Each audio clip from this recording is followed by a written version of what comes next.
হে everyone, আমি makeup artist Anindita. আজ তোমাদের সাথে খুব শর্ট হেয়ারে কিভাবে একটা ট্রেন্ডিং মেসি হেয়ারস্টাইল তৈরি করবে সেটাই আমি তোমাদের সাথে শেয়ার করছি। দেখো এখানে হেয়ারগুলো কতটা ছোট, আসলে তার খুব হেয়ার ফল হয়েছে আর হেয়ার ভেঙেও গেছে, তো সেই জন্য খুব ছোট ছোট এবং আনম্যানেজেবল হেয়ারগুলো। প্রথমে ছোট ছোট আমি সেকশন নিয়ে সামনের ফ্রন্ট সেকশনে 4 আঙুল মতো ক্রিম্পিং করে নিয়েছি। তো ক্রিম্পিং করার পরে কিন্তু হার্ড ক্রিম্পিং করলে চলবে না, সফট ক্রিম্পিংই করতে হবে, কারণ এরপরে আমি সেগুলোতে কার্লস করব। হ্যাঁ, তারপর আমি 3টে সেকশন নিয়ে নিয়েছি। পেছনে একটা বুফন বানিয়ে নিয়েছিলাম। বুফনের হাইটটাও কিন্তু খুব লো হাইট রাখতে হবে, মোটামুটি হেয়ার থেকে 2 আঙ্গুল মতো ব্যাক কম করে আমি একটা লো হাইটের বুফন বানিয়ে নিয়েছিলাম। সামনে 3টে সেকশন, মাঝে একটা বক্স সেকশন, দুদিকে 2টো সেকশন।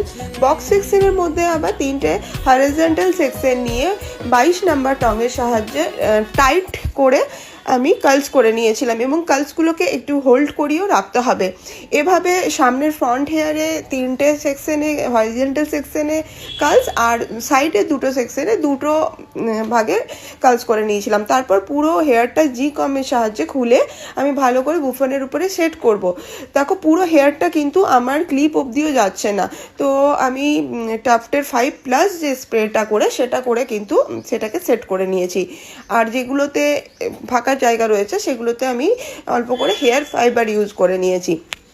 তারপরে দেখো একটা সুন্দর আমার ট্রেন্ডিং একটা মেসি হেয়ারস্টাইল রেডি। তো কেমন লাগলো এই শর্ট হেয়ারে এই হেয়ারস্টাইলটা তোমরা কিন্তু অবশ্যই আমার জানিও। আর পেছনে অবশ্যই আমি একটা এক্সটেনশন অ্যাড করেছিলাম।